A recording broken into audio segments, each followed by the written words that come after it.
हरि ओम।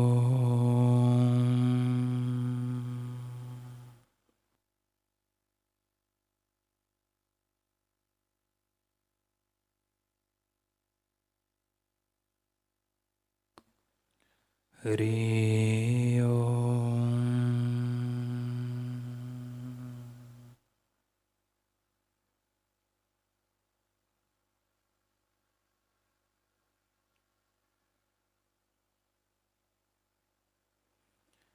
हरि ओम।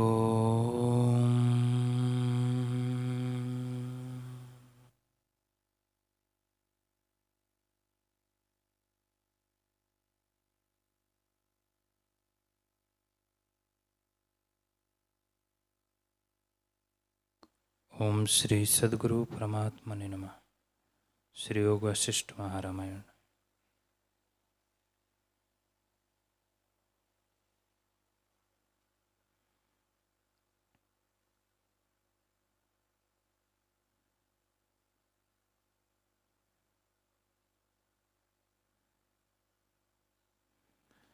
राम जी ने पूछा, हे भगवान, आप कहते हैं कि उस विकराल शरीर के नीचे प्राणी आकर सब नष्ट हो गए और अंग उसके ऐसे कहते हो कि ब्रह्मांड को विलांग गए। फिर कहते हो कि देवता बच रहे, इसका क्या कारण है? वशिष्ठ जी बोले, हे राम जी, जो उसके शरीर और अंग के नीचे आए वे तो नष्ट हो गए, पर मुख और ग्रीवा में कुछ भेद है। इसमें जो पोल है उसमें और गोदी और टांग के नीचे पोल में तथा सुमेरु, मंदराचल, उदयाचल और अस्ताचल पर्वतों की कंदराओं के पोल में बैठे हुए देवता बच गए, और जो अंग के छिद्रों में रहे वे भी बच रहे, और कहने लगे कि बड़ा कष्ट है जो हमारे बैठने के कई स्थान नष्ट हो गए। हाय, वे वृक्ष कहाँ गए? हमारा बर्फ का पर्वत कहाँ गया? उनकी सुंदरता कहाँ गई? वन और बगीचे कहाँ गए? चंदन के वृक्ष कहाँ गए? और वे जनों के समूह कहाँ गए जो हमको यज्ञ करके पूजते थे? वे ऊंचे वृक्ष कहाँ गए जिनके फूल और टहनी ब्रह्मलोक तक जाती थी? वह क्षीर समुद्र कहाँ गया जिसके मथने से बड़ा शब्द हुआ था? उसके पुत्र अर्थात उससे उत्पन्न रत्न, कल्प वृक्ष और चंद्रमा कहाँ गए? जम्बू द्वीप कहाँ गया जिसमें जम्बू के रस की नदी बहती थी और स्वर्णवत जल के भंवर उठते थे? ईख के रस का समुद्र कहाँ गया? हा कष्ट, हा कष्ट। शक्कर और मिश्री के पर्वत और अप्सराओं के विचरने के स्थान कहाँ गए? पृथ्वी कहाँ गई? वे नंदनवन के स्थान कहाँ गए जहाँ हम अप्सराओं के साथ विहार करते थे? उन सब का अभाव हमको सूल सा चुभता है। जैसे फल को कंटक चुभते हैं, वैसे ही उन वस्तुओं के आभास रूपी कंटक हमको चुभते हैं। इसी प्रकार वे अति शोकवान हुए और कहने लगे, हा कष्ट, हा कष्ट। इधर विषयों का स्मरण करके देवता शोक करते थे, और उधर उस सौ के जितने अंग थे उनको गणों ने भोजन कर लिया और उससे अघा गए। कुछ मैदा का पिंड शेष रह गया था, उससे बहुत दुर्गंध हुई। उस पिंड की पृथ्वी हो गई, जिससे उसका नाम मेदिनी हो गया। मोटे हाड़ों के सुमेरु आदि पर्वत हुए। तब ब्रह्मा जी ने देखा कि सब विश्व शून्य सा हो गया है। तब उन्होंने संकल्प किया कि अब फिर से मैं सृष्टि रचूँगा। निदान पहले की नाई उन्होंने सृष्टि रची और जगत का सब व्यवहार उसी प्रकार चलने लगा। राजा विपश्चित बोले, हे दशरथ जी, जब यह सब हो रहा था तब मैंने अपने इष्ट देवता से, जो तोते के वाहन पर सवार थे, प्रश्न किया कि हे महादेव, सब जगत के ईश्वर और सब जगत के भोक्ता, यह शव कौन था, कहाँ स्थित था और किस प्रकार गिरा। अग्नि बोले, हे राजन, यह अनंत त्रिलोकी जिसका आभास है, उससे इस शव का वृतांत वर्णन हो सकता है। एक त्रिलोकी से इसका वृत्तांत नहीं वर्णन हो सकता। हे राजन, एक परम आकाश है जो चिन्मात्र पुरुष, सर्वज्ञ, अनामय और अनंत है। वह आत्म तत्व केवल अपने रूप में स्थित है, और उसका जो आभास संवेदन फुरना है वही किंचन होता है। वह जब किसी स्थान में फुरता है तब ऐसी भावना होती है कि मैं तेज का अणु हूँ। उस भावना के कारण से वह चित्त संवेदन अणु सा हो जाता है।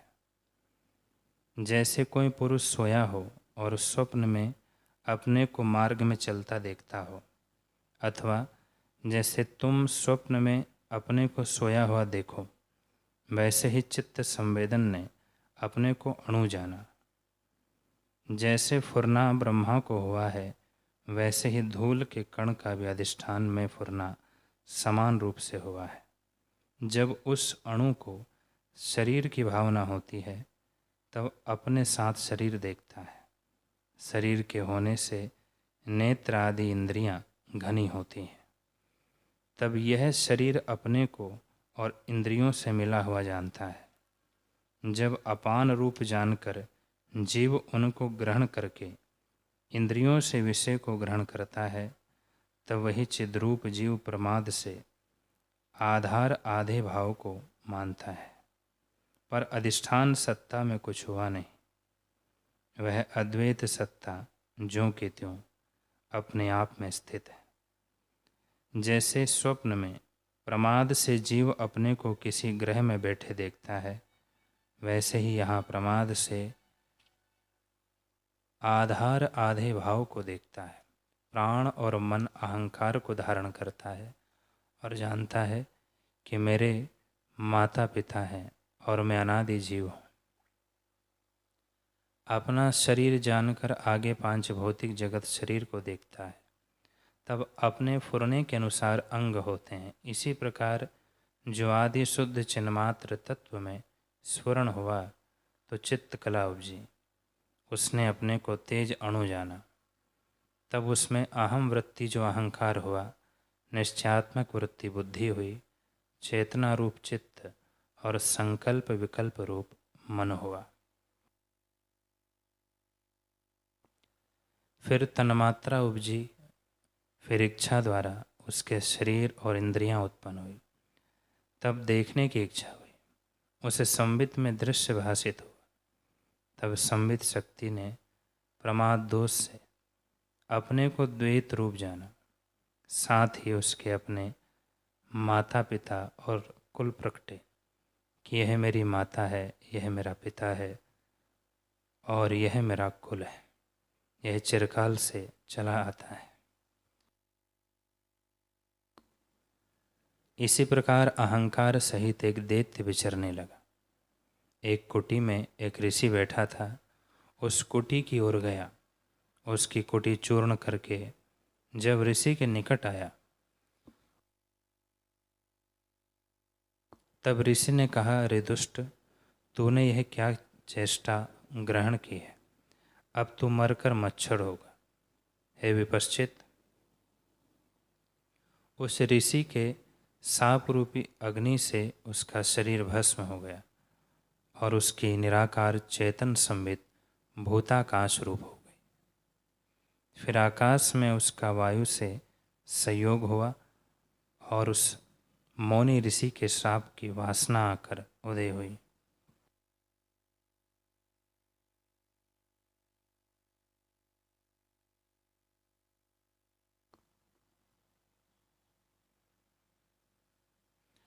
जैसे समय पाकर पृथ्वी में बीज से अंकुर उत्पन्न होता है, वैसे ही पंच तन्मात्रा उदय हुई और अपना मच्छर का शरीर, जिसकी आयु 2 अथवा 3 दिन की होती है, अज्ञान से भासित हुआ। राम जी ने पूछा, हे भगवान, जो जीव जन्म पाते हैं वे जन्म से जन्मांतर को चले जाते हैं अथवा ब्रह्मा से उपजे होते हैं, ये कहो।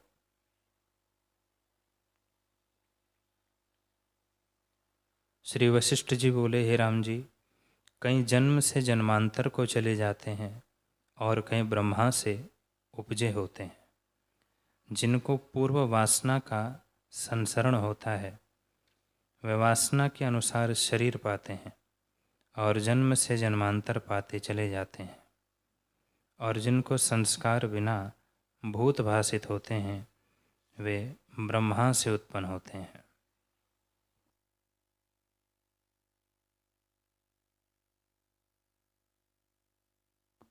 हे राम जी, आदि में सब जीव संस्कार रूपी कारण बिना उत्पन्न हुए हैं।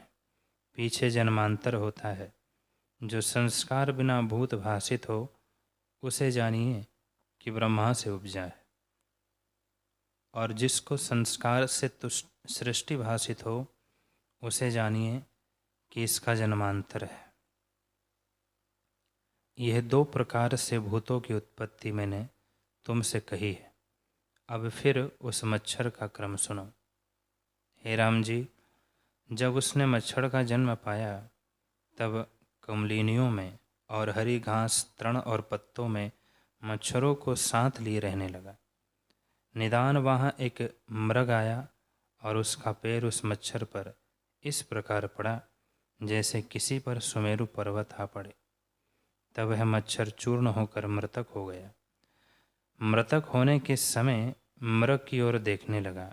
इससे मरकर तत्काल ही मृग हुआ और वन में विचरने लगा। फिर एक काल में उसको बधिक ने देखकर बाण चलाया।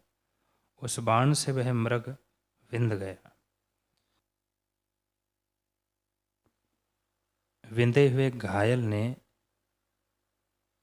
हुए घायल मृग ने बधिक की ओर देखा, इसलिए वह मरकर बधिक हुआ और धनुष बाण लेकर मृग और पक्षियों को मारने लगा। एक समय वह वन को गया। वहाँ एक मुनीश्वर को देख उनके निकट जा बैठा। तब मुनीश्वर ने कहा, भाई, तूने यह क्या पाप चेष्टा आरंभ की है? इस चेष्टा से तू नरक को जाएगा। इससे किसी जीव को दुख ना दे। जिन भोगों के लिए तू यहाँ यह चेष्टा करता है वे बिजली की चमक जैसे क्षणिक है। जैसे मेघ में बिजली की चमक होती है और फिर मिट जाती है, वैसे ही ये भोग भी होकर मिट जाते हैं। जैसे कमल के पत्ते पर जल की बूंद ठहरती है पर उसकी आयु कुछ नहीं है। जैसे अंजलि में डाला जल नहीं ठहरता, वैसे ही जवानी चली जाती है। यौवन क्षणभंगुर और असार है, उसमें भोगना क्या है? इनसे कभी शांति नहीं होती। जो तुझको शांति की इच्छा हो तो निर्वाण होने का प्रयत्न कर। जब तू दुख से मुक्त होगा, अपने हिंसा कर्म को त्याग दे। इसके करने से नरक में जाएगा और कभी तुझको शांति ना प्राप्त होगी। तू अपने हाथ से अपने पैर पर क्यों कुल्हाड़ी मारता है? अपने नाश के लिए क्यों विष बीज बोता है? इस कर्म से तू दुख रूप संसार में भटकता फिरेगा और शांति कभी ना होगी। इससे अब तू वही उपाय कर जिससे संसार समुद्र के पार हो। हे राजन, ऋषिवर ने जब इस प्रकार उस बधिक से कहा तब उसने धनुष बाण डाल दिया और बोला, हे भगवान, जिस प्रकार मैं संसार समुद्र के पार हो जाऊं वह उपाय कृपा करके मुझसे कहिए। परंतु वह उपाय दुस्साध्य ना हो और ना मृदु हो, अर्थात जो अल्प भी ना हो और कठिन भी ना हो। ऋषिवर बोले, हे बधिक, मन को एकाग्र करने का नाम सम है। इंद्रियों के रोकने को दम कहते हैं, वही मौन है। मन को एकाग्र करने से अंतःकरण शुद्ध होता है और अंतःकरण की शुद्धता से आत्मज्ञान उपजता है। इससे संसार भ्रम निवृत्त होकर परमानंद की प्राप्ति होती है। अग्नि बोले, हे राजन, इस प्रकार जब ऋषिवर ने कहा तब वह बधिक उठ खड़ा हुआ और प्रणाम करके तप करने लगा। इंद्रियों को उसने संयम में रखा और जो अनिच्छित यथा शास्त्र प्राप्त होता उसका भोजन करने लगा। हृदय से सब क्रियाओं की मौन वृत्ति धारण की। जब उसको कुछ काल तप करते व्यतीत हुआ तब उसका अंतःकरण शुद्ध हुआ। वह ऋषिवर के निकट आ प्रणाम करके बैठ गया और बोला, हे भगवान, बाहर जो दृश्य है वह हृदय में किस प्रकार प्रवेश करता है और स्वप्न में अंतर की सृष्टि बाह्य रूप हो कैसे दिखती है, यह कृपा करके कहो। ऋषिवर बोले, हे बधिक, तूने यह बड़ा गूढ़ प्रश्न किया है। यही प्रश्न मैंने भी गणपति से किया था और उनके कहने से मैंने जो जाना है सो सुन। एक समय यही संदेह दूर करने का उपाय मैंने भी किया था। पद्मासन बांध बाहर की इंद्रियों को रोक मन में लगाया और मन बुद्धि आदि को पुर्यष्टका में स्थित किया। फिर पुर्यष्टका को भी शरीर से विरक्त किया और उसे आकाश में निराधार ठहराया। निदान जब विलक्षण होना चाहता तब विलक्षण हो जाता और जब शरीर में व्यापा चाहूँ तब व्याप जाता।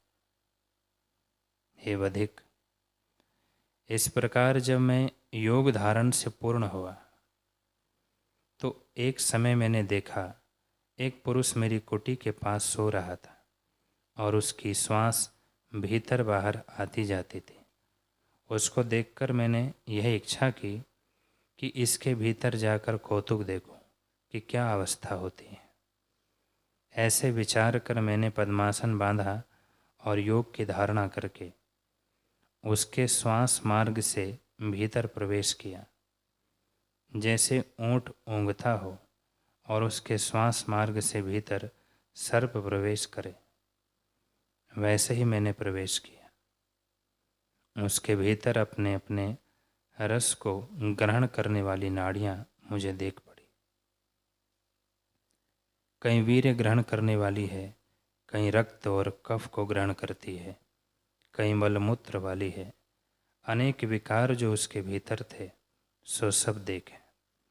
इससे मैं अप्रसन्न हुआ कि यह तो महा अपवित्र स्थान है।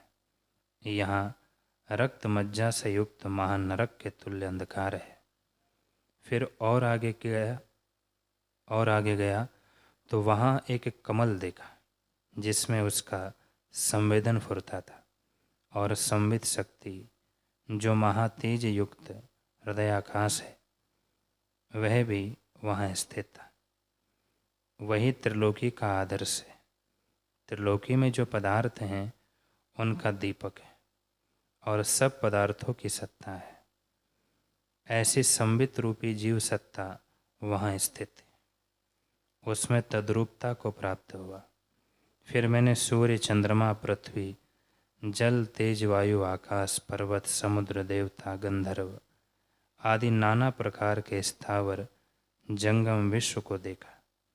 ब्रह्मा, विष्णु और रुद्र सहित संपूर्ण सृष्टि को उसके भीतर देखकर मुझे आश्चर्य हुआ कि उसके भीतर सृष्टि क्यों कर भासित हुई।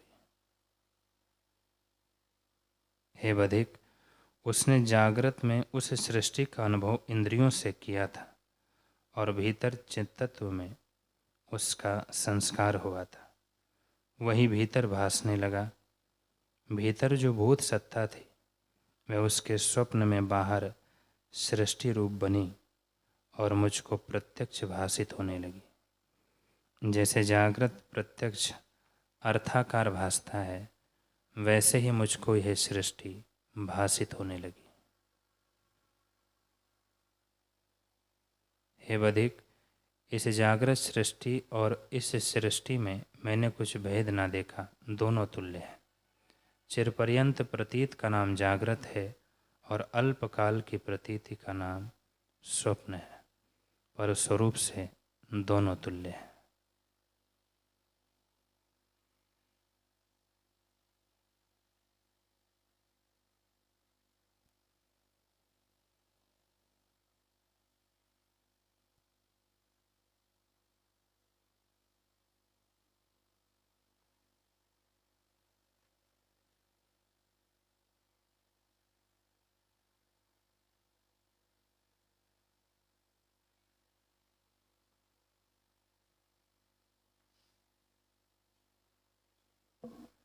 हरि ओम। हरि ओम। ओम पूर्णमदः पूर्णमिदं पूर्णात् पूर्णमुदच्यते पूर्णस्य पूर्णमादाय पूर्णमेवावशिष्यते। ओम शांति शांति शांति। श्री सद्गुरुदेव भगवान की जय।